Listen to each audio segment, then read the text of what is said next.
नमस्कार दोस्तों, स्वागत है आपका एग्री पॉइंट बाय जीआरएफ में। और पिछले लेक्चर में हमने देखा था सोइल साइंस की ब्रांचेस देखी थी, पेडोलॉजी व एडोफोलॉजी के बारे में। देखिए दोस्तों, कभी भी आप जब गौर करोगे तो सोइल के अंदर काफ़ी फंक्शंस ऐसे होते हैं जो कि ह्यूमन बॉडी के सिमिलर होते हैं।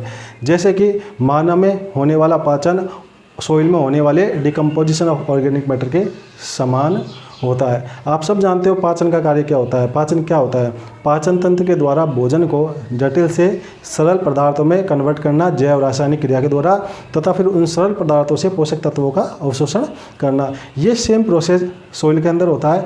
ऑर्गेनिक मैटर उनका फूड होता है, फिर उसका डिकम्पोजिशन किया जाता है जैव रासायनिक के द्वारा सरल जटिल से सरल में, और फिर मृदा के द्वारा उनके पोषक तत्वों का अवशोषण किया जाता है। तो यानी कि मृदा में होने वाला ऑर्गेनिक मैटर का डिकम्पोजिशन मानव के पाचन तंत्र के सिमिलर होता है। दूसरा आता है श्वसन तंत्र। जैसे मानव गैसों का एक्सचेंज करता है बाहरी वातावरण से, वैसे ही सोइल भी बाहरी वातावरण से गैसों का एक्सचेंज करती है। और आप सब जानते हो कि तो ये सोइल के आयतन जो सोइल कंपोजिशन होता है उसके अंदर 25% भाग पर एयर पाई जाती है, जो कि बाहरी वातावरण से गैस एक्सचेंज करती है। ठीक है, तो यानी कि ये सिस्टम हमारे श्वसन तंत्र से बिल्कुल मिलता जुलता है। तीसरा आता है सर्कुलेटरी सिस्टम, यानी कि परिसंचरण तंत्र।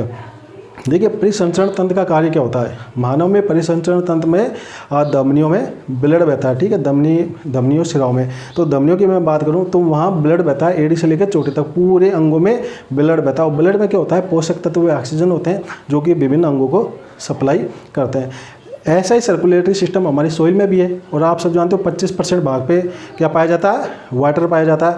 अब ये पानी का कार्य क्या होता है? पूरी सोइल में होता है, ये नमी प्रदान करता है। और दूसरा, जैसे मैंने कहा था कि ब्लड में क्या होता है? पोषक तत्व होते हैं जो कि पूरे अंगों को प्रदान करते हैं। उसी प्रकार से पोषक तत्व किसमें होते हैं? वाटर में घुले हुए होते हैं, जल में, और ये पौधों तक पहुँचाते हैं। तो इस प्रकार से जो पानी होता है वो किसका कार्य करता है? सर्कुलेटरी सिस्टम का।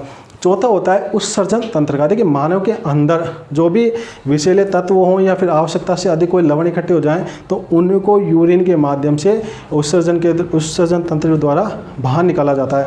अब मानव का उत्सर्जन तंत्र और सोइल का उत्सर्जन तंत्र देखिए कैसे सिमिलर है।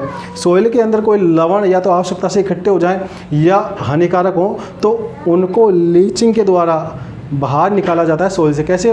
जब पानी डाउनवर्ड मूवमेंट करता है तो पोषक तत्व उसमें घुल जाते हैं। आवश्यकता से अधिक लवण या हानिकारक लवण उस पानी में घुलकर नीचे चले जाते हैं, उसको सोइल से बाहर कर दिया जाता है। तो ये जो प्रोसीजर है वो उत्सर्जन तंत्र के समान होता है। इसके अलावा ये चार तंत्र जो तो बिल्कुल सेम दिखते हैं, लेकिन अगर बात की जाए ह्यूमन ब्रेन तो मृदा का सोइल का ऐसा कौन सा गुण है जो ह्यूमन ब्रेन के इक्वल है? तो वो कहेंगे सोइल किले is equal to human brain. इसके बाद में मानव में कोई गोरा, कोई काला, कोई भूरा, इस तरह के गेहूँ रंग आते हैं। तो इस प्रकार सब जानते हो कि सोइल भी विभिन्न रंगों की होती है, तो सोइल का कलर और ह्यूमन कलर इक्वल होते हैं। इसके बाद करें जैसे मानव की हाइट होती है उसी प्रकार सोइल में भी डेप्थ होती है। तो ये कुछ गुण हैं सोइल के जो कि ह्यूमन बॉडी से ह्यूमन बॉडी के सिमिलर है। हालांकि आपके सिलेबस में है नहीं, मुझे पता नहीं, लेकिन इसको ध्यान रखना। ठीक है, क्वेश्चन कभी भी आ सकता है।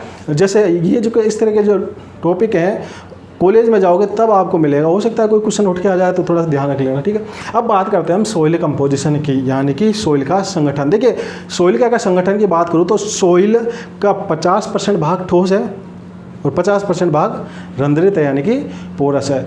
50% अगर ठोस की बात करूं तो 50% ठोस में 45% भाग पर पाया जाएगा मिनरल मैटर, यानी कि खनिज पदार्थ। ठीक है, यानी कि खनिज पदार्थ। और जबकि 5% भाग पे पाया जाएगा आपके ऑर्गेनिक मैटर। ठीक है, तो इस मिलाकर 45 + 50 बनता है और ये ठोस का हिस्सा है।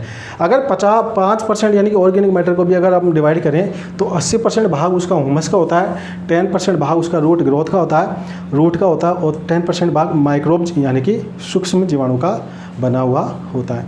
बाकी का 50% की अगर बात करें तो वो पोरस होता है, रंध्रित होता है, जिसमें 25 पे आप जानते हो उसके आधे भाग पे पानी, आधे भाग पर क्या पाया जाता है? वायु पाया जाती है। टोटल सोइल कंपोजिशन के अनुसार 25% पर जल और 25% पर वायु पाई जाती है। हालांकि इनका कंपोजिशन बाहरी वातावरण के कारण कभी कभी ऊपर नीचे होता रहता है।